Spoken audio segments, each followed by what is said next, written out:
Resident Evil 7 comes from a long line of Resident Evil games trailing back to the mid-90s. It's reinvented itself many times since it began, and here we have the latest incarnation of the world of survival horror. Atmosphere. The game's atmosphere is vile. It's one of rampant decay, unpleasantness, and dereliction. However, on very few occasions did I find the atmosphere to be very frightening. It was unpleasant in places, but not frightening. Often I was left for long periods of time to roam the house with little to no threat whilst I wandered around and solved various puzzles and looked for more ammunition. Even when I was particularly in a rancid environment, it didn't really bother me whatsoever. It wasn't devoid of atmosphere. The start of the game was tense until you entered the house, and later in the game the children's room was probably the creepiest place of all, but these sections were short and only came up once. So no Harry Masons. Scares. This is a long one.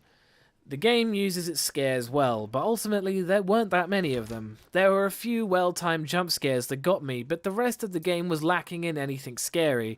What passed as regular enemies were very easy to defeat, even with minimum weaponry. Speaking of weaponry, the sheer amount of firepower attainable in the game removes another level of thrill from survival horror, and turned the Baker house into a shooting range where I could gun down large groups of regular enemies with a grenade launcher.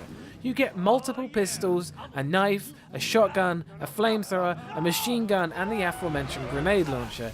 Using this amount of firepower against two hillbillies and some enemies made of mold was a bit of an overkill.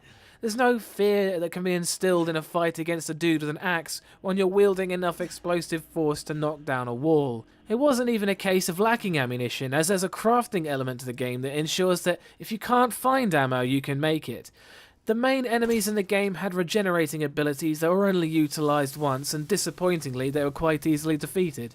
The main fear that was used in the original game was being outmaneuvered and swarmed by enemies, but the first-person perspective allows for pinpoint accuracy and easy maneuverability, meaning that you can't be outmaneuvered or outgunned, leaving little to really threaten you in the game.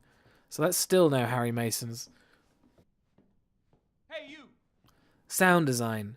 Sound design is great. There's hardly any music in the game, but the sound effects of every footstep, creak, groan, rumble and squelch are so clear, crisp and realistic that you think they were happening just around you. That's one Harry Mason. Now, we got several calls about some missing persons lately. You don't understand. I gotta get out of here. Calm down. Gore. Gore is clearly where the game designers were heading with this game.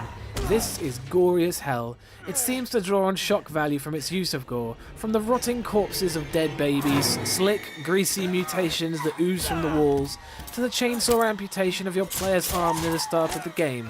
Resident Evil 7 is one of the goriest games I've played so far. It suited the game and its style. That's two Harry Masons. Story. You're looking for your long-lost girlfriend Mia, who disappeared 3 years ago. You receive an email saying that she's in a house in Louisiana. Despite asking you not to follow her, you follow her. The story is basically you surviving and finding the cure for the disease that has befallen the family and turned them into psychopathic zombie slaves for a puppeteer that lurks in the shadows throughout the game. The story wasn't amazing, but it suited the game. It was a real horror movie story, obviously heavily inspired by Texas Chainsaw Massacre. The final score is 3 out of 5 Harry Masons. Resident Evil 7 was more of an action game than a horror game. I want everyone to know that I don't think it's a bad game whatsoever, I just don't think it's a very good horror game. This would probably be better in VR. Again, I'd like to remind you this whole thing is down to my opinion in horror games, and if you don't share this opinion, then that's cool. I get it. I'd like to point out that whilst I thought this game was real neat, I didn't scream like a banshee or run away from the computer, and I advise you don't either. There'll be more horror reviews in the pipeline, and thanks for watching, and always go check out Bumps in the Middle of the Night. Peace. Alright, new deal. We find Andre and we go. I mean, fuck this show.